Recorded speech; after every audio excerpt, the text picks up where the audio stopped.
Hello, lovely ones. Okay, it is day 11. It is Monday here. It's actually very late my time. It's like 1 in the morning and I've got to go to bed. I'm so late getting this out to you, but I had to get a live to you today because I posted some things we were going to talk about this week and I'm super, super excited.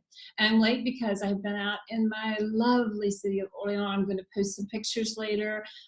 Christmas time here is a big deal. We have like all of these these squares. They call them place, the Place de Jeanne d'Arc, the Place de Montois, and they put up an enormous Ferris wheel. They even put up an ice skating rink, and they put all these little Christmas booths out. So it's been quite a festival, and I've been out enjoying the Christmas holiday season.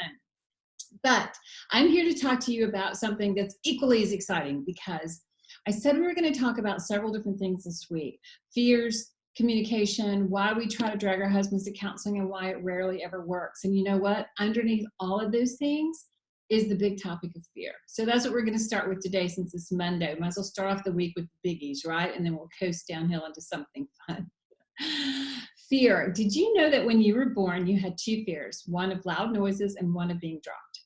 Every other fear that you have right now is a learned response to something. Now, we might have learned it way back in childhood, either because our parents said something to us and it really stuck, but we've added on to those fears little by little. And if you're here, if you're in this group, it probably means because your marriage is not really, really good right now. And so I'm going to guess that you have a fear. Either you're going to stay in your marriage and it's going to be terrible, so you fear what the rest of your life will look like.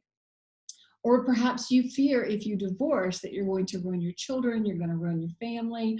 Or perhaps you fear that it's too late and you've already been here too long and there's nothing you can do about it. Can you see the common thread running through there? It's fear. And all of those fears are things that we learned.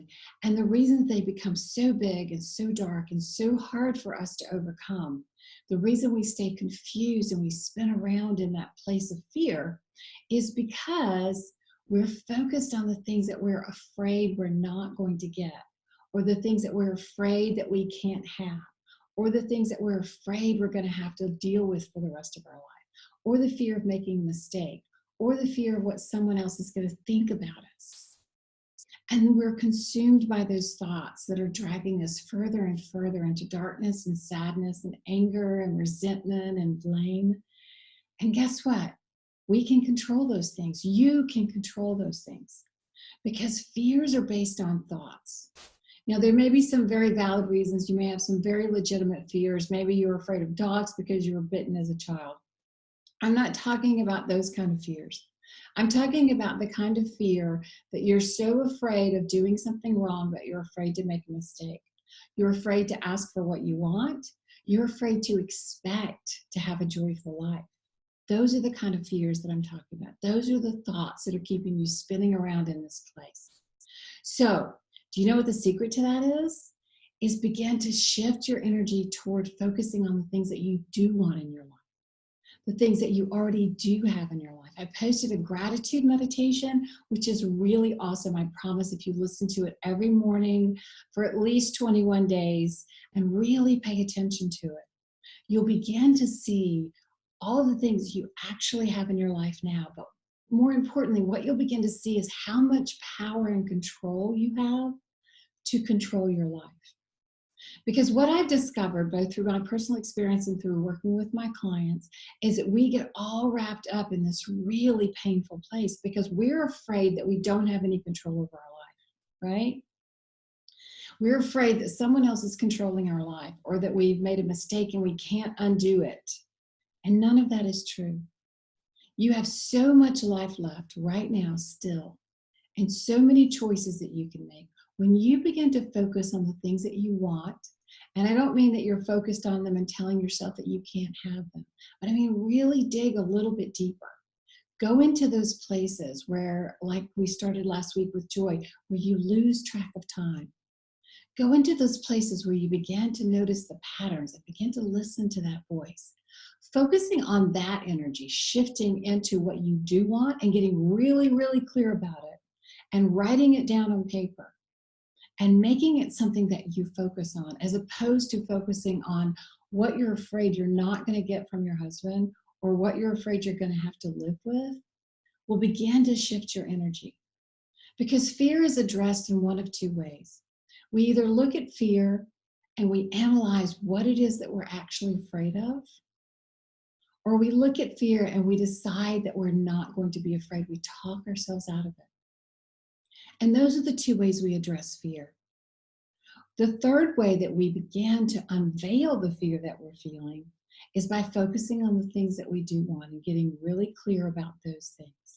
What are the thoughts you have? If you were living your ideal life, like I've been doing a lot of work with one particular client who's in a really tough spot right now. And she was sharing with me just tonight that in a perfect world, she and her husband would have this great communication. They would be totally themselves and they wouldn't be afraid to be themselves. Isn't that interesting?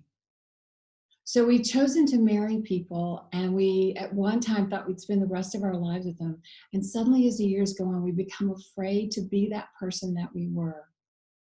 And we're afraid to let the other person be the person that they are. And all of that is learned. And all of that comes from learning to manage your thoughts. So if you need more specifics and you need help, by all means, do take advantage of the Black Friday program, the digital course. Is Your Marriage Worth Saving? And it's going to undress a lot of these things little by little to begin to peel back the layers of what you're truly afraid of. Because what you're afraid of is probably something that you think you're not going to be able to have, or something you think you're not going to be able to manage. And I'm here to tell you that you have so much more power and control of your life than you can imagine.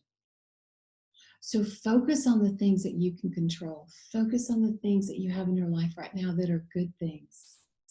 Taking the focus off of him, shifting the focus even off of your marriage, and really dialing it back to being the person that you were when you first got married, that person that believed that you could have the things that you want.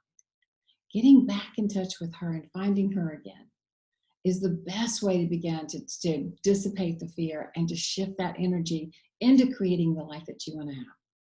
And so for now, I'm going to say toute l'heure. It's very late here in Orléans, France.